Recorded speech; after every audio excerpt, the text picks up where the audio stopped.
Good evening, everyone, and welcome to the North East Non-League Show, sponsored by DJ Private Hire, Gateway Accountancy Services Limited, Elite Goalkeeper Academy, Motive 8, and now Danny Lake Plumbing and Heating as well. Lots of sponsors on board. Thank you so much for your support as always. Tonight is our Darlow season review, and joining us tonight is Matthew. Matthew, thank you very much for coming on the show tonight. Thanks for having me. We heard Jacob Bottle, hadn't we? That's what we heard. Yeah. Oh, it's not good. I'm sure he'll be in the comments, so he'll be giving me some digs in the comments soon, no doubt. Here at some point, I'd imagine. But yeah, like you said last week, we had the Hartlepool and then Blythe, and like you say, I don't think there was very much positive stuff to talk about. I know obviously relegation battle with Darlow, but positive in the end, so it'll be quite nice to go over that as well. But starting with the most positive news the last couple of weeks, Watson and Mitchell stay on 2-year deals. I've been looking at the non-league scene lately, and there has been a couple of managers sign new deals, but 1-year deals, which I don't think is quite right. You need to have a long-term plan. I think that's massive news going forward for Darlow, isn't it? Yeah, that's huge for us. That was a big thing going into next season, just being able to maintain the momentum that they built up over the back end of last season. They've been a breath of fresh air since they came in. Obviously, the bar was set quite low for them coming in, but yeah, they've had a real change of culture since they came in. The big thing is now, when I listen to Steve and Terry talk, they've kind of hit that sweet spot between sounding a bit deluded and a bit like a charlatan. They sound like they have all the ducks in a row. They sound like they know what they want and they know how to get there. Yeah, it's been a massive culture shift. And again, what I found with Alan and Josh over the first 2/3 of the season, and however long it was, sometimes you'd listen to them talking post-match interviews, and it almost felt like I watched the same game as you had. And every time I've listened to Steve and Terry, it feels like we're very much on the same page. And yeah, and again, having seen how they spent the extra bit to boost the budget in the second half of last season, yeah, they've definitely earned the trust of the fans. And yeah, it's just about getting everyone on the same page at the minute, singing from the same song sheet. And yeah, hopefully we can continue that momentum into next season. Yeah, definitely. I think that just a 2-year part as well, as like you say, a lot of the deals that we've seen the last week or so, 1-year deals, it's kind of, well, do you want them there long term, or you kind of think that the manager might leave? Where the 2-year feels like the building something, doesn't it? You've stayed up now, what can you now do and push on the next couple of years? And I think it gives players confidence to come in knowing that they're there for 2 years, getting certain players in, they want to build their own squad now. I think that's the most exciting thing, isn't it, for the Darlow fans, knowing that there could be a long-term plan with the two lads there now. Yeah, exactly. I mean, getting the right man in for us is a big thing, because we don't have the structure behind the scenes to go and be repeatedly chopping and changing managers. We don't have the finances for that.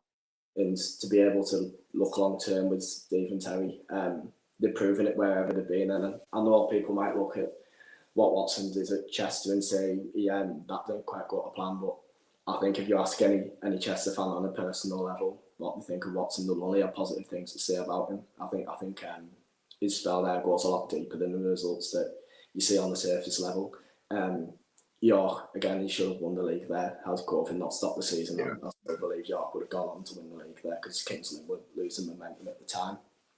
And again, he did fantastic at Gateshead under difficult circumstances in the National League. So yeah, there's definitely previous there to suggest that he's got something to build on. And I think the biggest thing for me is to be able to see that the players have got that level of trust in him now as well. You've got who follows him everywhere he's been, and again, it's just a big mentality shift. And I feel like that's been our big thing this season, because we've had the quality in the squad a lot of the time, and it's just been a case of finding the right formula to get that ability out of them. And I feel like Steve's got that from them now, and I really trust him to go and put that squad together who can, I'm not expecting massive things from him next season. I just kind of want a stabilised ship for next season and see where we can push on from there. But it's great to see that we've got a long-term plan in place for that, and there's no better person to do that than Steve and Terry.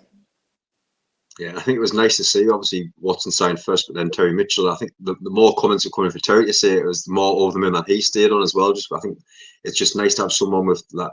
Obviously, the North East, the knowledge, and kind of bringing players in as well. It's massive for the club, isn't he? Yeah, well, when Steve came in, he talked a lot about not being too hands-on in training sessions. Sometimes it's nice to be able to take a step back and kind of look at the situation from a different perspective. And Terry's the perfect person to pass that baton on to. He's a fantastic coach in his own right. I'm sure he could go and get a first team manager's job, maybe even in the bottom of this league, but more looking at the league below. I'm sure he's a fantastic manager in his own right, and he's got experience at all levels of the pyramid. And yeah, those contacts that he's been able to bring in, they're going to be invaluable to us, particularly over this summer when we're looking to do a little bit of wiggling in the squad. So I'm really looking forward to see what they can put together. It'd be really good. Feel a bit like sort of Saturday, but there's been a goal at Newcastle Blue Star. Anyone that's interested in the playoffs, it's Easington 1, Newcastle Blue Star 0. Massive result that could be for Easington going forward. But next on the booster budget, and like you say, it's been massive season by season. But every time it comes out, we just seem to get better and better each year. That first day, 45,000 in one day, it's just simply amazing, isn't it?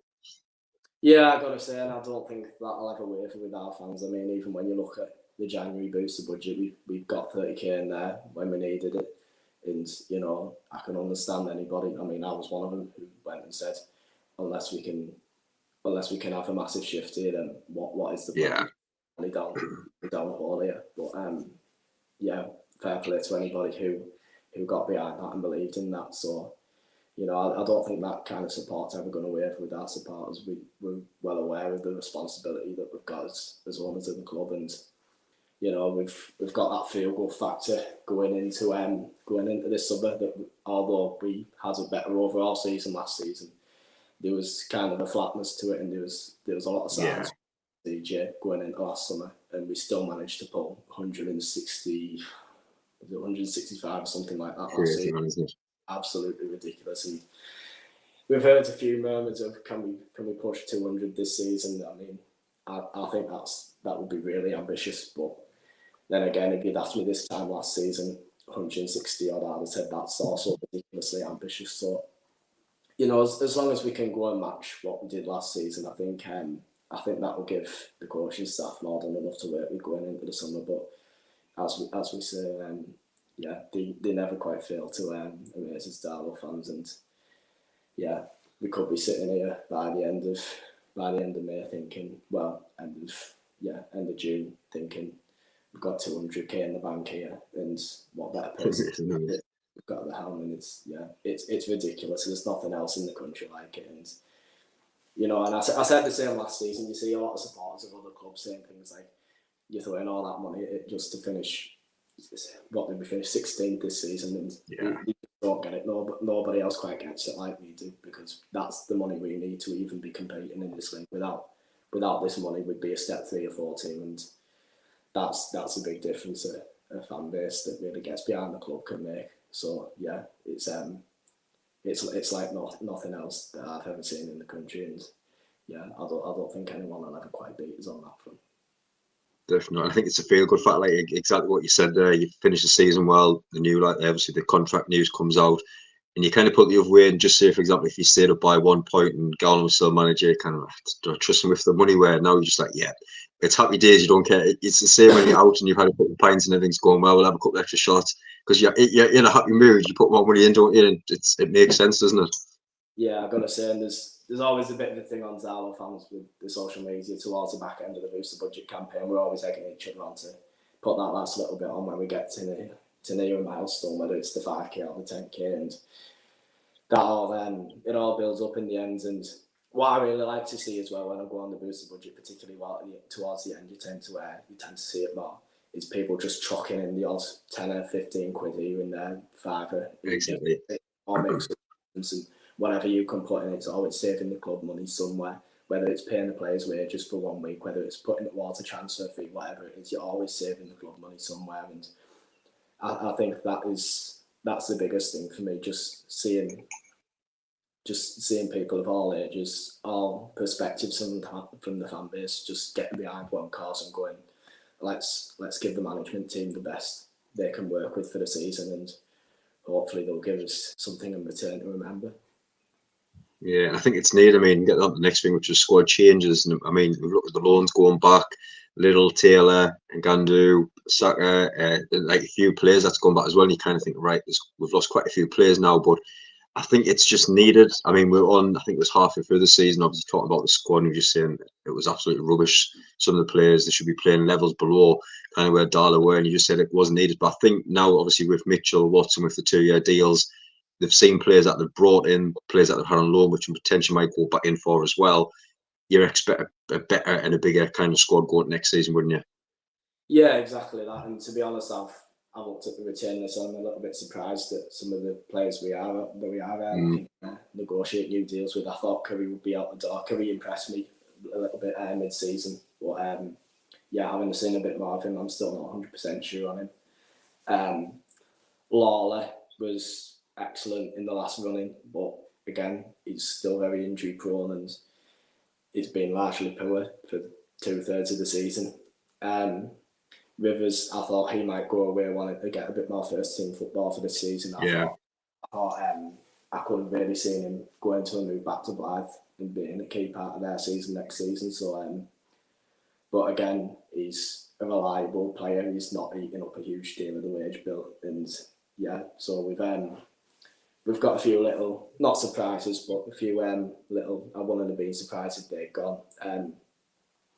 Other than that, I look at the return list and there's nothing really jumping out to us other than obviously the big elephant in the room, which is Akwasi Asante, which is a whole talking point in itself. We haven't been able to shift what we do with him, and yeah, I think that whole saga with Asante, that kind of typifies the ineptitude of some of the decisions that we've made from above this season, and. Yeah, so like we said, we'll go through the list of players that Watson brought in that's turned our season around, the likes of Scotty Barrow, Matty Young, Cedric Main, Matty Cornish. Admittedly, Matty Cornish was a bit of a punt that's come good. I still think we need to strengthen in that position because although this opinion might not be hugely popular with Darlow fans at the minute, I think he did hit a little bit for purple patch when he came here, and I think he was flying on momentum a little bit. And I do still think he will have a part to play next season hugely, but yeah, I'm not sure if he's someone I want to see starting week in, week out if we're really serious about making that step up towards the higher end of the table. But again, it kind of typifies the sort of culture that Watson's brought to the club, that sort of belief that's back. And, you know, you could see straight away, even when results weren't turning for us, that there was a different way of playing, there was a different mentality, there was a different way of thinking. And you always felt like eventually it was going to come good, but the worry was at the time if we left it too late. And yeah, we've put together something a bit miraculous to get where we are today, to stay in the league. But yeah, I just hope that doesn't cloud too many people's visions, because the first 2/3 of the season was truly dire, and I don't want to let that just go over people's heads. I think yeah, we've been hugely bailed out. We needed a miracle to get out of the situation we were in, and we've got one. And I don't think we're ever going to get that sort of miracle again. So, yeah, I'd like to people keep that in mind when they're judging these players and judging what we need to do with the squad this summer. But yeah, other than the Asante saga, I'm reasonably happy with that return list. Yeah, it'd be nice to see players coming as well. It's always exciting to see what the two players further down. I mean, with Mitchell there as well, looking at the North East scene, I mean, some of the players, even just a level below, that's had a fantastic season. I can see a few players getting some big moves. I know we put something on in the group last week, and Gary Brown mentioned Johnson will do well at Darlington next season. I don't know where that came from. I don't know if it's true or not. But there's some great players out there. Maskell at Dunstan as well, banging goals in for fun. Yeah. Like Hartlepool, it's gone absolutely crazy. Like I say, there's some absolute fantastic talent. I mean, just look at the promotions, the cup wins. As well, it's gone mad, hasn't it? I mean, looking at some of the players that's been linked with certain clubs around, I haven't heard too much about Darlington. I mean, where do you think that you need to strengthen next season? Again, I think with the likes of Maskell and Johnson, I think the emergence of Aidan Rutledge over the last season's kind of encouraged that from ILE clubs to kind of take a look down the pyramid, as well as Robson from Wickham. I'm led to believe that he's on his way to Blythe. Yeah, so there's a lot of desire to look further down the pyramid. Louis Johnson, if that is true, I've seen him on a number of occasions over the last 2 seasons. I go and watch Bishop a lot. Yeah, I love going back to Heritage Park. So I've seen a lot of him over the last couple of seasons. And if we'd gone down, I would have said definitely I'd have him. Yeah. I'm a little bit more apprehensive about it. but there's definitely something there to be worked with, because there's a lot of nice footballers at that level, but there's rarely the likes of Johnson, who's got that kind of physicality about them and that raw pacing ability. There's something there that you can work with. There's something coachable there. Will he slot in straight away if he does come? I'm not so sure. Maybe he might need a little spell away. But yeah, he'd be the type of player that gets fans excited. I know that much. So yeah, I'll be looking forward to seeing what he can do if he comes in. Other areas we need to strengthen. I'm hoping it's just a formality that Scotty Barrow's going to come back. He's already said before that if he gets the opportunity to come back, he will. Yeah, I can't really see him going anywhere else. And yeah, I'd like to think that it's a formality just for him to come back now. It's not just what he brings in terms of his playing ability either. He wasn't all exactly. Yeah. He was such a leader, and he was a massive part of that mentality shift towards the end of the season to say, right, we're going to go on and put this run together. And yeah, I think we'd be playing in the league below next season without him. So I'd really like to see him come back. Centre mids we're looking okay on at the minute. We've really gotten the best out of Platt in the second half of the season. Watson has. He looks a lot more like the player we thought we were getting when we signed him. So that's a positive. And obviously Hatfield's back playing in his rightful position now, and not stuck in where Gowan crazy that, wasn't it? unknown reason. So yeah, we might want to add a little bit of depth now there that Liddell's gone, but on the whole, we're looking okay. Wingers, like I said, Southcold, top scorer last season for us. He goes through patches, Southcold, for me a lot. I've watched him on a number of occasions this season and thought, my God, who told you were a footballer? But yeah, it's weird with Southcold because I think he plays a lot on confidence, and he's a natural finisher in front of goal. Yeah. So yeah, I'm sure he'll be vital to Watson's plans going into next season. Again, like I said, I'm not sure if I want to see Matty Cornish starting every week next season, but I think he will have a big part to play. Again, it's just kind of that intent to drive the ball forward and get balls in the box that's really refreshing. And I know that sounds like something that should be the standards, but it wasn't under Gowling. So that was really refreshing to see, and I'd like to see him progress a little bit further next season. Centre halves, I'll be looking for centre halves. Toby Lees was a big revelation under Watson, another one similar to Platt, where first half of the season he might well have been a contender for the worst centre half I've ever seen at the club. It's crazy how much it can change, isn't it, under a manager? Exactly, and I think that's a big part of Barrow playing next to him. Yeah, because he did fall apart a little bit when he played alongside Civic on the odd occasion in the second half of last season. So yeah, I think just having an experienced head to play alongside him will be beneficial. And can Lawler be that? I'm still not entirely sold on that. He's still quite injury prone. He's got a persistent back injury that kind of stops him over the course of the season for quite long spells. He hasn't been overly convincing there alongside Leeds all season, really. I'd like to see somebody else with a bit more of an experienced head come in to play next to Leeds next season. Goalkeeper, that's the other big one. Obviously, yeah, a few comments coming in there about the goalkeepers, yeah.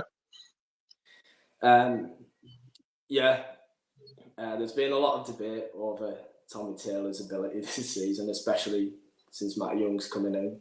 Maybe highlighted some of Tommy's weaknesses more, but I think it's really, really harsh to be comparing Tommy Taylor to Matt Young. When we look at Matt Young, we're probably looking at a future England international there, and I really don't think that should be the bar for National League North goalkeepers.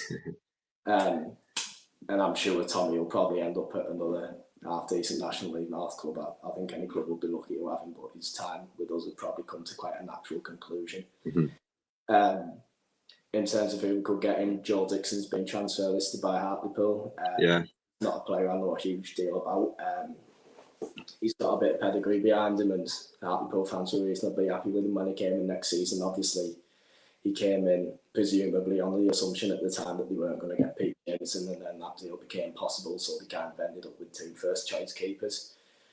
And I expect Jameson will end up back at Hartlepool next season. So I'm assuming that will be one we're having a look at. The other one is Bobby Jones. He's from Darlington. He's been released by Stockport this summer. He's had loan spells in the National League North before last season with Files. This season briefly at Brackley, and he's just been promoted with Marine. He's a local lad, and he's got a bit of pedigree at this level. He's still young. He's still going to keep developing. So, but then part of me looks at him and thinks, would he really be an upgrade on Tommy Taylor? I'm not so sure. So he's definitely one worth keeping a close eye on. That's kind of it in terms of names for the hat in the ring in terms of keepers. Striker is the other position I haven't mentioned yet. A lot of fans, myself included, would love to see Rutledge back next season. I can definitely see they'd want to keep him. And he's just raw talent, isn't he? Yeah, there's definitely something there that's really coachable. But I don't think he's quite there yet in terms of the National League. I think he will be in time. So I think a season long run into the National League North would be quite beneficial for all parties. Yeah.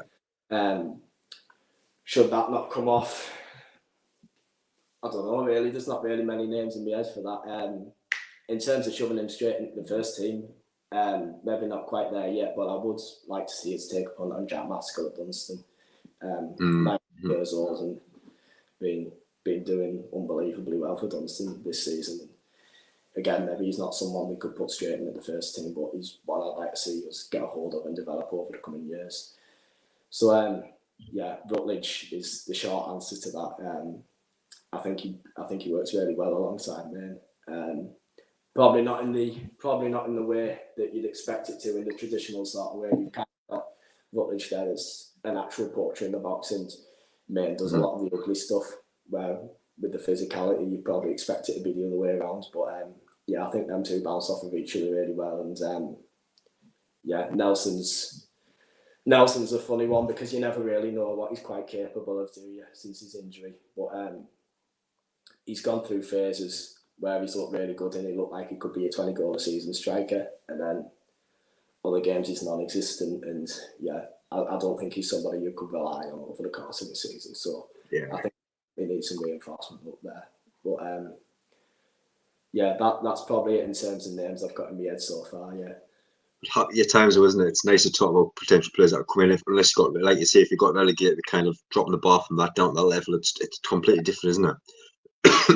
It's a big financial thing. I mean, if you're going into next season in the league below, you're not even thinking about being able to bring the likes of Rutledge in. So it's kind of because we've stayed up. It's kind of a case of being able to build on what we've already got rather than rip it up and start again. Because it would have been a huge shame if we'd gone on that massive run towards the end of last season. You go down and you don't have the finances. Just quite falling short. You've got something really good going there, and you just can't quite keep it together. So it's massive to us that we've got something to actually got a strong base that we can actually build from now. So it's looking really positive for us at the minute. Yeah, no, some good comments coming as well. Keep them coming in. Who would any Darlow fans watch as well? Who would you like to see come in? Or what positions do you think you need covering as well? If you haven't already, please hit that subscribe button as well. About 8 minutes left at the Easington game. It's now 2-1 Easington. 8 minutes left. The game was nearly abandoned again for trouble. It seems to be a hostile night down at Blue Star, so keep watching out for that one as well. Full time very shortly as well. But keep getting them comments in, Darlow fans. It'd be great to see some names put forward for who you like to see coming in as well. Just looking obviously at next season, I mean, you look at the season just gone, and we had the show before the start of the season. It was a little bit of optimism half of the season. It was like doom and gloom. Then I think we had a show when Watson just came in. It was all about Darlington and Watson coming in. And even though there was a big drift, we kind of all said on the show that they would stay up. Simply, we just had that big confidence. We just knew something was going to happen and something would turn at that point, didn't we? Yeah, I've got to say that was kind of the moment we gave it hope, and you always knew that things were going to look up after that. But it was just a case was it too late in the day to be making that sort of decision? But again, his first game he took charge of was at Kings Lynn, 6th of January, I think it was, and yeah, there was a distinct lack of quality there, but you could see there was already a different way of playing. There was much more intent to get bodies in the box and speed up that transition in midfield, because it just been really, really ponderous under Gowling, and that was one of my biggest gripes with him, and that's why it made it even more ludicrous sticking Hatfield out on the wing where he had been, because he was supposed to be the driving force for us, and yeah, you kind of nullified that. I mean, we were going into the games playing. We'd have Morky on one wing and Hatfield on the other wing, and it was like a centre midfield five.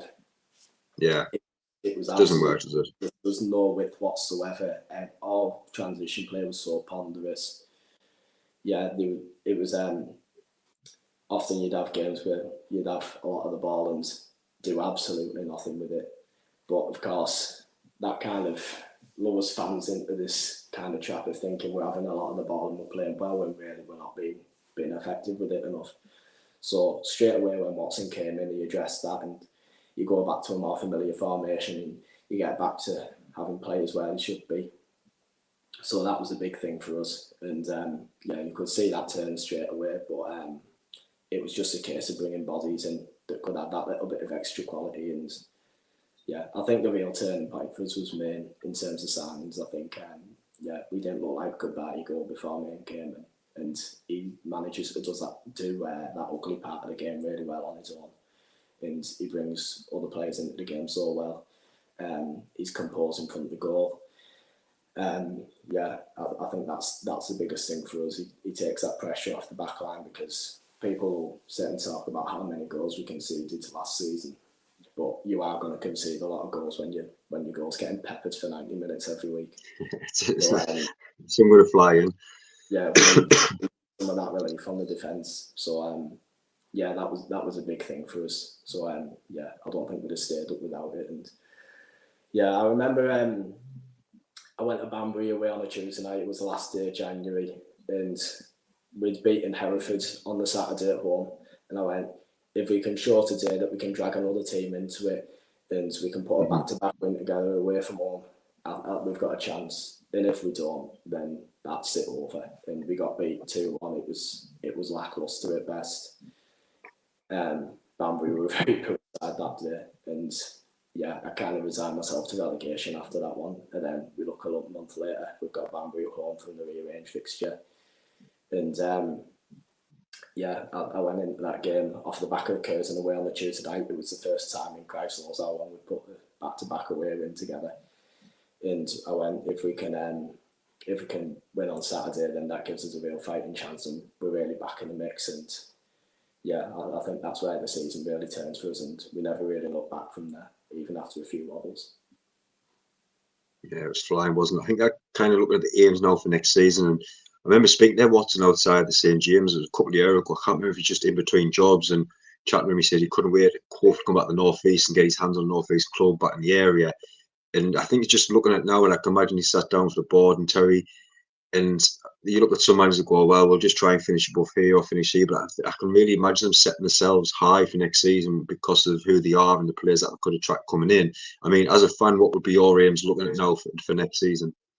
Watson probably won't settle for it, but I'll be perfectly happy with a mid-table finish next season. I just want a nice boring season next season. No panic.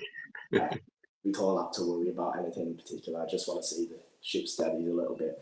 But again, I think we've got a management team in place who won't settle for anything less than a bit of a playoff charge next season. So yeah, it'd be interesting to see who we bring in to be able to facilitate that. Do we have the means behind us to do it? If we can boost the budget up and maybe even at that 200k mark, then absolutely we've got the firepower behind us to be able to do that. And you know, there has been teams breaking the odds even this season with the likes of Alfred and Curzon breaking into those playoffs. And yeah, I think if we could break down those playoffs, that would be a huge achievement for us. But if we don't, like I said, I'm perfectly happy with finishing 12th. Yeah, no, 100%. Like you said, I think some seasons just want to do any panic, do you? Yeah. Any nerves going. That's there a few weeks. It's not good, is it? I know Ian just mentioned there the 13 years since the trophy. I know it's been great seeing some of the things pop up the last couple of days. Today, sorry, with the fans sharing it on the Facebook page as well. And he's just asking us, is it a retro top that you've got on, Matthew? It is, the orange one. I couldn't tell you what yet. It's from early 90s, I'm led to believe,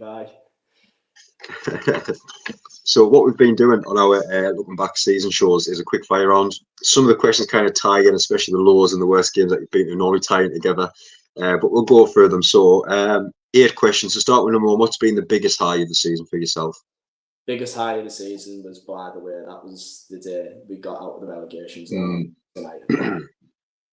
That was the day you felt like not only could we get out of it, but that was the day I felt like the momentum was with us, that we were no longer favourites to go down.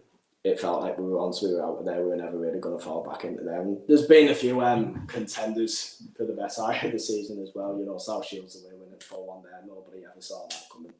So that was a big day. And obviously Farsley at home, second last game of the season, the day we did it, the relief when that went in was just something else. But yeah, I'm going to go for Blythe with this one. It just had everything that game. It was the away end was bouncing for 90 minutes that day, and yeah, the relief when the full time whistle went was just you could really feel the tide turn that day. Number 2, sometimes ties with number 4. This one, what was your biggest low of the season? Too many. Get your book out. Get your book out. You know, everybody's expecting me to say the 8-0 at Charlie here, but I'll be honest, I had a great day that day. You kind of get to 3 or 4-0 and you just make peace with it and have a good time. So exactly. We even celebrated the last couple of Charlie goals. So yeah, I actually had an okay night out that night. I've had far worse. The one where I walked away from the grounds really, really fuming was Buxton away, which was the nail in the coffin for Alan Armstrong at the start of the season, the 5-0, because that was kind of when the reality set in of what we were going to be up against this season, and kind of the table we were going to be looking at. And the worst part of that for me was Alan wasn't at that game, and that's a whole debate in itself. Where was he? Was he supposed to be there? Who'd authorised it, etc. But Darren Holloway did the post-match interview. And the thing I always say about managers is, I remember a couple of years ago we got beat 5-0 at Telford, and that looked to be the end for Armstrong at the time.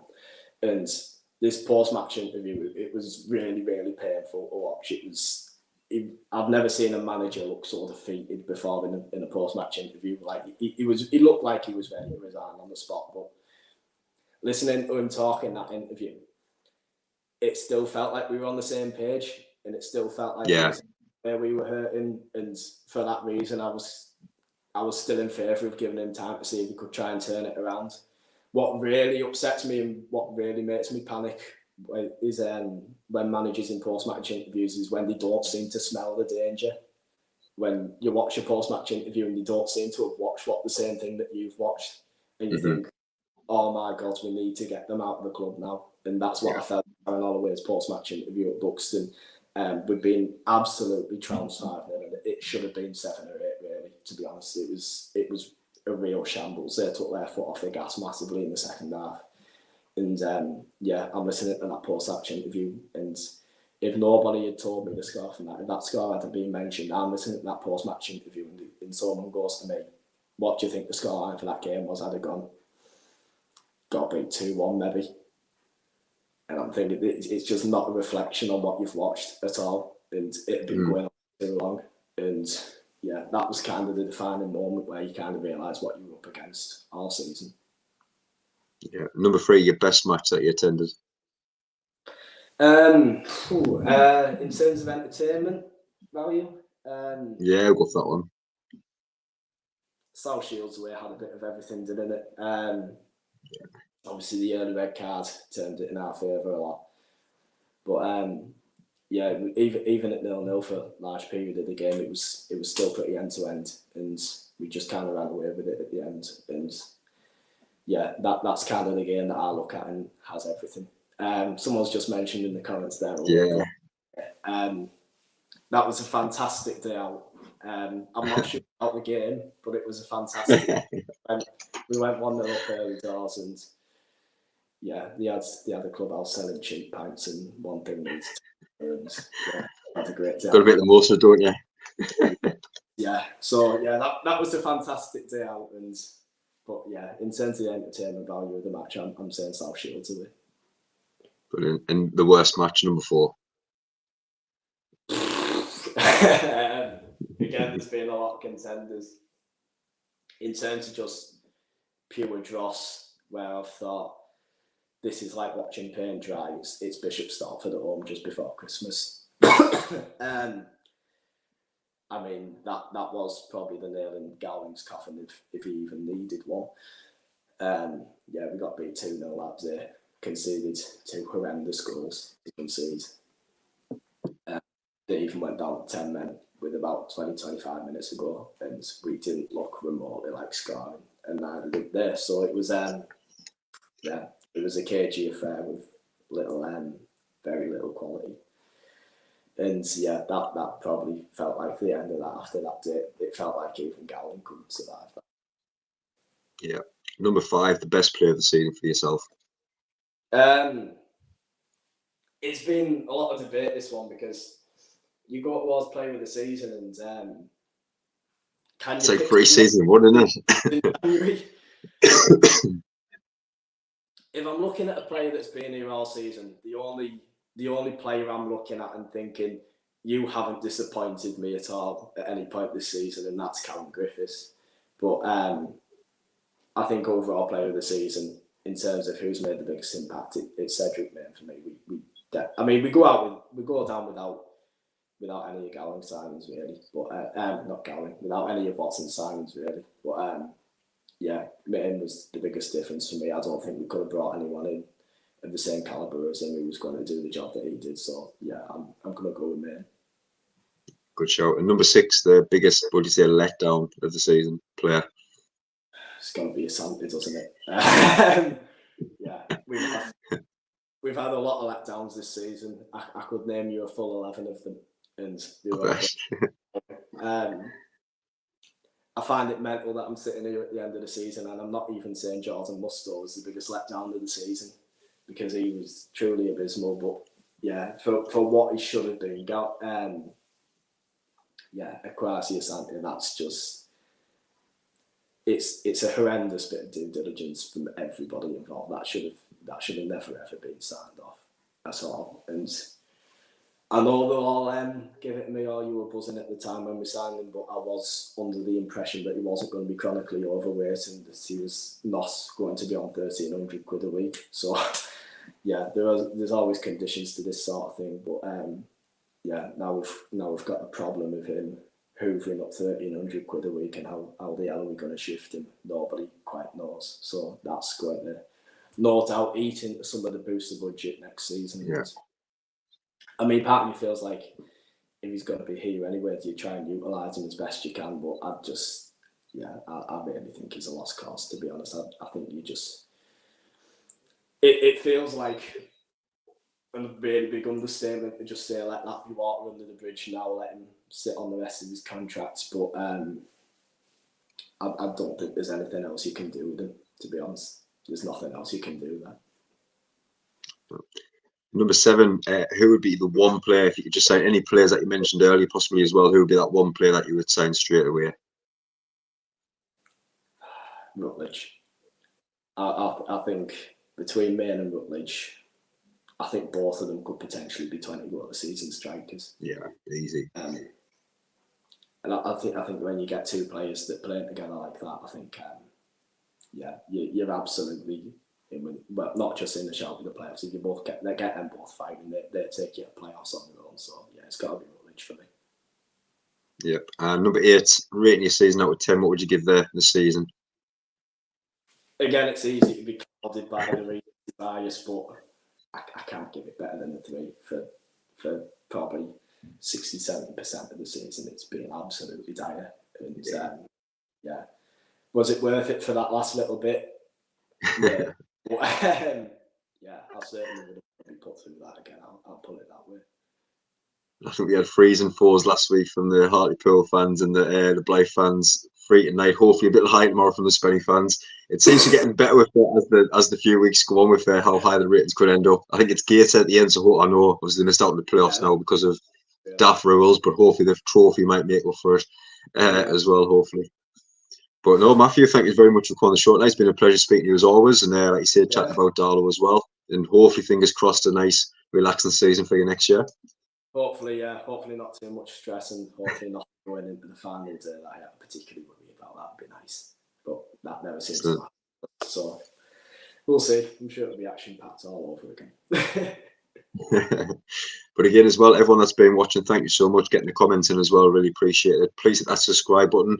And as you say, the playoffs have been going on as well. I think it just finished about 10 minutes ago. I think there's about 25 minutes extra time. Amount of times the game's been stopped, but Easington did win 2-1 and now being promoted to the Northern League Division 1 as well. Massive for the club as well. But back again tomorrow night for our Spenny review show. So tune in for that attempt last night tomorrow with the 2 Spenny fans coming on as well.